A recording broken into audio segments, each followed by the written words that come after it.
वाले नेता हैं उनको हमें मौका देना चाहिए। तो मैं आप सबका आभार प्रकट करता हूँ कि आपने उस फैसले को दिल से स्वीकार किया। साथ साथ इन साथियों को मौका नहीं मिला है, हमारे डॉक्टर साहब, मजदूर भाई और तमाम साथी, मैं उनसे भी कहना चाहता हूँ कि उनको ज्यादा मेहनत करनी है कि उनकी मेहनत को देखकर पार्टी ये फैसला ले कि अगली बार आने वाले विधानसभा चुनाव में उनको भी कहीं ना कहीं मौका देके आगे बढ़ने का, आपकी सेवा करने का अवसर प्रदान किया जाए। सामान्य साथियों, ये चुनावी सभा है। सबसे पहले तो चुनाव पर हम लोग बात करेंगे कि चुनाव क्यों होते हैं और चुनाव से क्या बदलाव होते हैं। चुनाव क्या बदलाव के लिए होते हैं या चुनाव सिर्फ एक अवसर होता है कि जनता चुनाव में भागीदार बने और फिर अपने घरों में जाकर बैठ जाए। इसके लिए हमें बाबा साहब अम्बेडकर को सुनना और समझना पड़ेगा। बाबा साहब अम्बेडकर ये कहते थे कि political power is the master की, राजनीतिक सत्ता वो चाबी है जो आपकी सारी परेशानियों का हल कर देगी। और उन्होंने ये भी कहा कि अगर राजनीति में भागीदारी नहीं करोगे, राजनीति में हिस्सेदारी नहीं करोगे, तो इसका सबसे बड़ा नुकसान ये होगा कि अयोग्य लोग आपके ऊपर शासन करेंगे। आज जो सरकारें सत्ता में बैठी है वो सरकारें न नौजवानों की सुनती है, न किसानों की सुनती है, न महिलाओं की सुनती है, न कर्मचारियों की सुनती है, यहाँ तक कि अपनी पार्टी के कार्यकर्ताओं की भी नहीं सुनती है। वो सिर्फ तानाशाही करती है। उत्तर प्रदेश में क्या हाल है आपको देखना समझना पड़ेगा। कोई भर्ती ऐसी नहीं है जिसमें घोटाला ना होता हो, कोई भर्ती ऐसी नहीं है जिसमें आरक्षण के साथ छेड़खानी ना होती हो, कोई भर्ती ऐसी नहीं है जिसमें ईमानदारी से भर्ती प्रक्रिया पूरी करवा के नौजवान लोगों को मौका मिले।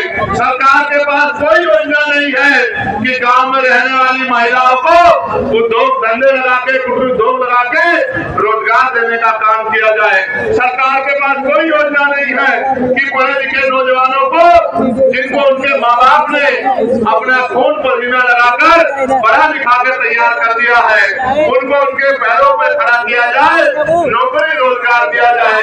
ऐसी कोई योजना सरकार के पास नहीं है। और तो सरकार के पास तो इतनी शक्ति नहीं है कि वो ग्रामीण क्षेत्रों में उद्योग धंधे लगवा के यहाँ के पढ़े लिखे नौजवानों को रोजगार देने का काम करे।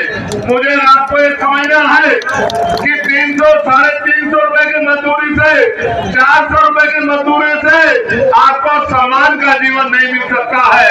अगर सम्मान का जीवन चाहिए तो फिर आपको ताकत बनानी पड़ेगी, क्योंकि बिना राजनीतिक ताकत के ना आप अपने आप भला कर सकते हैं, ना ही अपने परिवार को आत्मसम्मान और सम्मान की जिंदगी दे सकते हैं, ना ही माँ बहनों को सम्मान का जीवन दे सकते हैं, ना ही अपने घर परिवारों को इतना मजबूत और संपन्न बना सकते हैं कि आप ये महसूस करें कि हमारे परिवार सम्मान का जीवन जी रहे हैं। आप जानते हैं मैं तो आपके बीच से निकल के आया और आज भी आपके बीच में रह के लड़ाई को लड़ रहा हूँ। और आप ये भी जानते हैं कभी मैंने आपका हाथ नहीं छोड़ा, चाहे उत्तर प्रदेश हो, चाहे मध्य प्रदेश हो, चाहे राजस्थान हो, चाहे कोई और सूबा हो, बिहार हो, दिल्ली हो, हरियाणा हो, पंजाब हो या उत्तराखंड हो, जहाँ जहाँ आपके ऊपर, आपके अधिकारों के ऊपर किसी भी सरकार ने हमला करने का काम किया,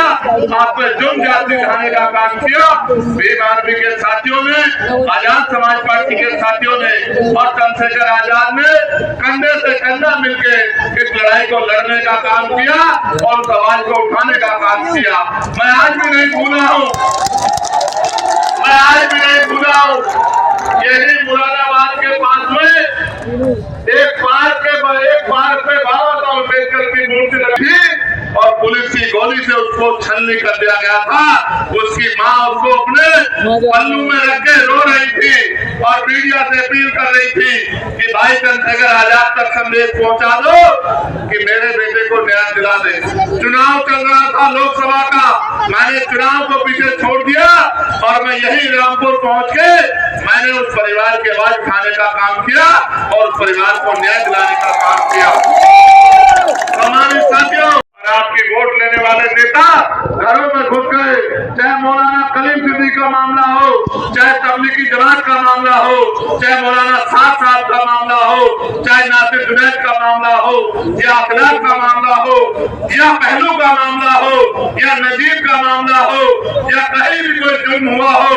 और अभी कुछ दिन पहले उत्तराखंड में चाहे वसीम की हत्या हो, जिस तरह का जुर्म बहराइच में हो रहा है, जिस तरह का जुर्म बुढ़ाना में हो रहा है, ये नेता जिनको आपने 37 MP जिनके बना दिए, वो चद्दर तान के इसी में पड़ के सो रहे हैं और चंद्रशेखर आजाद सड़कों में आपकी लड़ाई लड़ रहा है।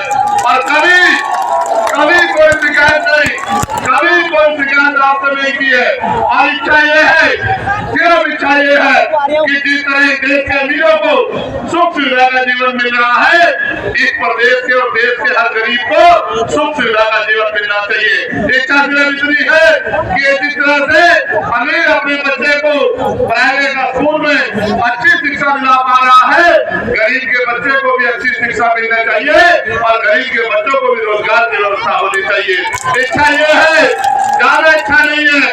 इच्छा ये है जिस तरह अमीर अपने बच्चों का और खुद का इलाज प्राइवेट हॉस्पिटल में करा के अपनी जिंदगी को बचा लेता है, गरीब को भी उतना अच्छा इलाज सरकारी हॉस्पिटल में बहुत कम पैसे में मिलना चाहिए। बहुत बड़ी इच्छा नहीं है। इच्छा ये है कि सदियों से जुर्म सहते आ रहे इन गरीबों के हाथ में भी सुख सुविधा और सम्मान का जीवन आना चाहिए। बहुत बड़ी इच्छा नहीं है। इच्छा ये है कि गांव में काम करने वाली मेरी माँ बहनों को, जिनको भट्टे में काम करना पड़ता है, जिनको तोलू में काम करना पड़ता है, जिनको ईंटें उठानी पड़ती है, जिनको फेरी करना पड़ता है मेरे भाइयों को, और जिनपे जाति धर्म के आधार पर जुल्म हो रहा है, ये जुल्म बंद होना चाहिए।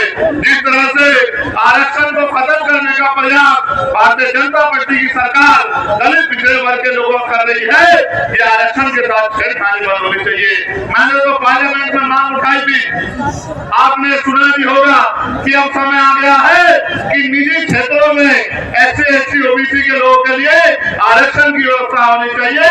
ये पाल, प्रजापति, कश्यप, सैनी, मौर्य, साकेत, कुशवा, बिंद, राजभर, केवट, मल्ला, जाट, गुर्जर, तमाम जातियों के लोग जो पिछड़े वर्ग में आते हैं, जिनके पढ़े लिखे बच्चे बेरोजगार घूम रहे हैं, इनको संख्या के आधार पर आरक्षण मिलना चाहिए।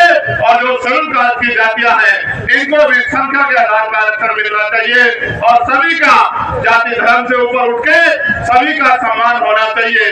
जिस तरह का जुल्म आज बहन बेटियों पे हो रहा है, मेरी प्यारी प्यारी बच्चियां खड़ी है, डर लगता है कि कोई गुंडा किसी बहन को बनाया जा रहा है, उनके खिलाफ अपमानजनक टिप्पणी की जा रही है और देश को अस्थिर करने का प्रयास किया जा रहा है। जिस तरह से दिल्ली में खड़े होके मैं आपके मुद्दों के लिए, आपके हकों के लिए लड़ रहा हूँ, असेंबली में एक आदमी मेरे पास नहीं है कि वो इस तरह से लखनऊ में मुख्यमंत्री से हाथ मिला के आपकी लड़ाई लड़ने का काम करे, आपके लिए सवाल करने का काम करे, मुख्यमंत्री के खिलाफ मांगने का काम करे। बुजुर्गी के मेरे साथियों, आप नहीं चाहते कि हमारी ताकत और बढ़नी चाहिए, बताओ चाहते नहीं चाहते हो? जिस तरह से उत्तर प्रदेश में कानून बन गए, चाहे नजूल का कानून बना दिया हो लोगों की जमीन हटने के लिए। और एक और उत्तर प्रदेश में एक और बात चल रही है कि उत्तर प्रदेश की सरकार कानून को नहीं मानती, उत्तर प्रदेश की सरकार संविधान को नहीं मानती, उत्तर प्रदेश की सरकार बुलडोजर, क्योंकि वो जानते हैं कि जो चंद्रशेखर आजाद 1 साल पहले कुछ भी नहीं था, तब भी अपने साथियों के साथ जुल्म को रोकने के लिए मैदान में तो ना कोई जुल्म कर पाएगा, ना कोई गरीब डरेगा, ना किसी को डरा के वोट लिया जाएगा। इसलिए जानबूझ के मुझे रोकने के लिए जोर लगाया। मैं इस मंच के माध्यम से नगीना के साथियों का धन्यवाद करता हूं और नगीना जाके मेहनत करने वाले हर एक शख्स का धन्यवाद करता हूं। और जो वादा विश्वास उन्होंने मुझ पर दिखाया था, मैं वचन देता हूं मेरे खून का एक कतरा हमेशा उनके लिए समर्पित रहेगा और जब तक मैं जीऊंगा उनकी लड़ाई को मैं हर बदल में लड़ने का काम करूंगा। बातों पे गौर कर लो। पहले ये मत सोचो कि चांद बाबू लड़ रहा है, ये सोचो कि हम खुद चुनाव लड़ रहे हैं। ये सोचो कि हम खुद चुनाव लड़ रहे हैं और इसलिए लड़ रहे हैं कि हमें ताकत चाहिए इन गरीबों के आंसू पोंछने के लिए, इनमें होने वाले जुल्म को रोकने के लिए, अपने भाइयों को रोजगार देने के लिए, अपने टूटे हुए कच्चे मकानों को पक्के बनाने के लिए और अपनी हिस्सेदारी के लिए। इस बात को सोच के मैदान में उतरो। हम बाबा साहब के सिपाही हैं। बाबा साहब ने कहा था कि ये वोट हमारा हथियार है और हथियार का प्रयोग समझदारी से करना चाहिए। अगर हथियार का प्रयोग समझदारी से नहीं किया तो आपको नुकसान होता है। दो थाली तलवार है। अगर आपने जिम्मेदारी से समझदारी से मेहनत करके वोट दी तो हाजी चांद बाबू जीतेंगे और आपकी ताकत बनेगी। और गलती से आपने किसी और को वोट दी तो वो जीते हारे लेकिन आपकी ताकत नहीं बनेगी, क्योंकि आप पे जब जुल्म होता है तो कोई आता है आपके गली में, आपके घर में पूछने के लिए कि क्या हाल है बताओ। आज जो जुल्म हो रहा है पूछने आता है क्या? तो जब आज नहीं आता तो कल क्या आएगा? इसलिए मैं आपसे कहना चाहता हूं, आज से आपको 17-18 दिन बचे। आपको खुद से योद्धा बनके, बहादुर साथी बनके मैदान में आना है और घर घर जाके लोगों को जागरूक करना है।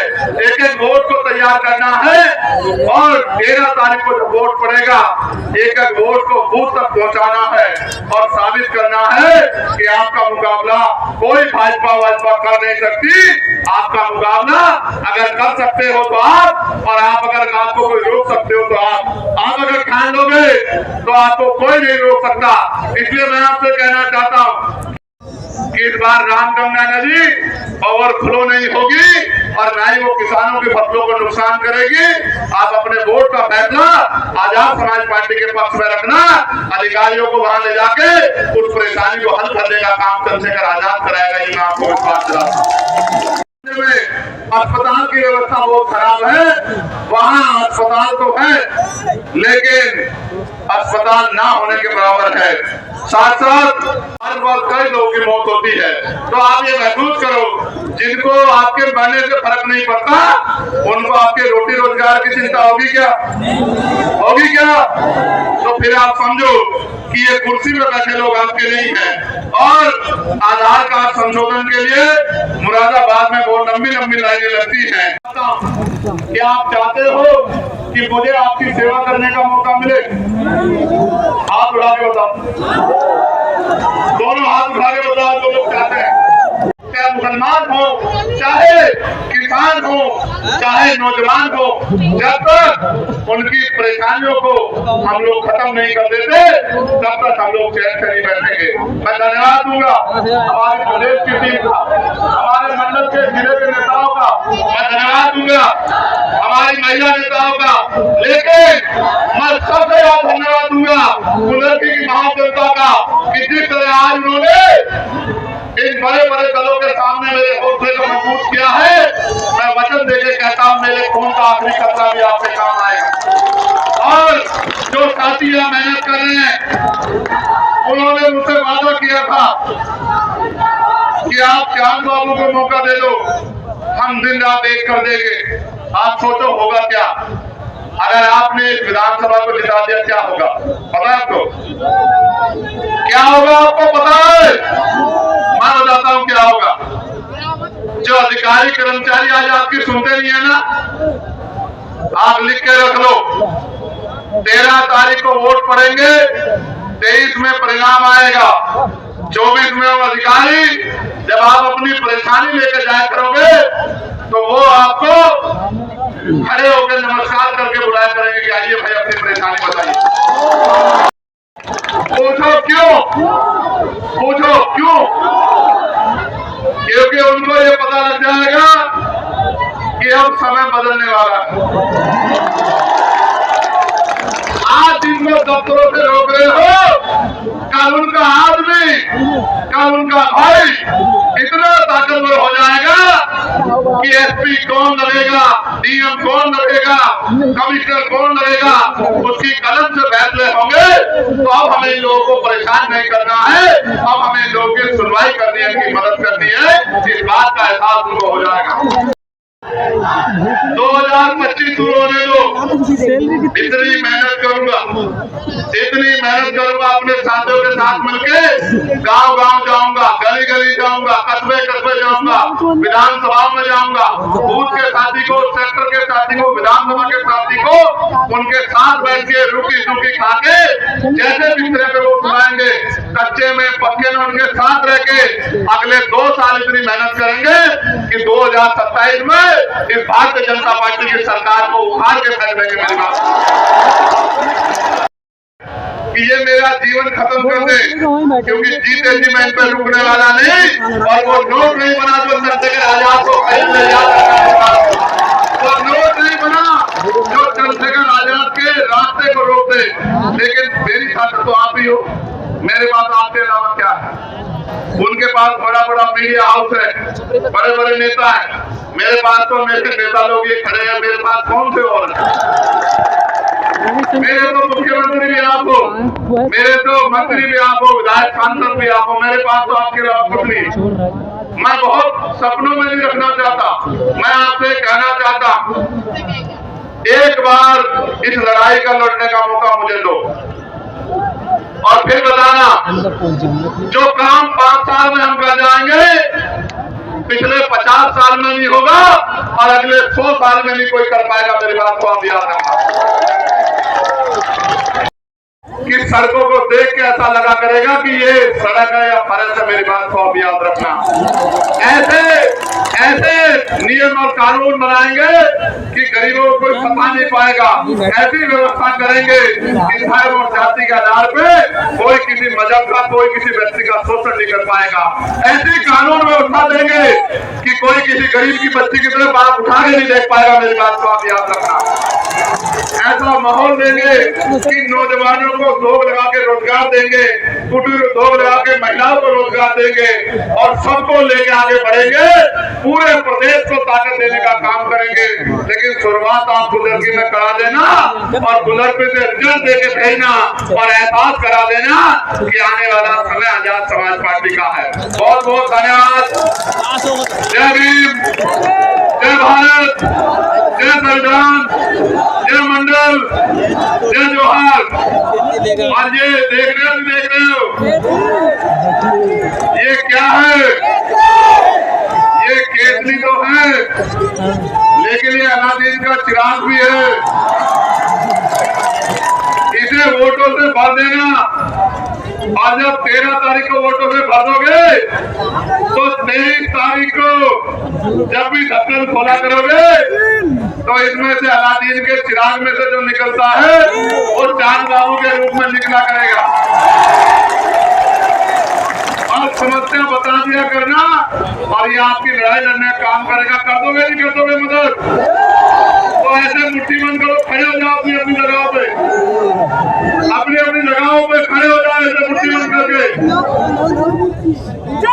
आवाज दो, आवाज दो। जय भीम, जय भारत, जय संविधान, जय मंडल, जय जोहार।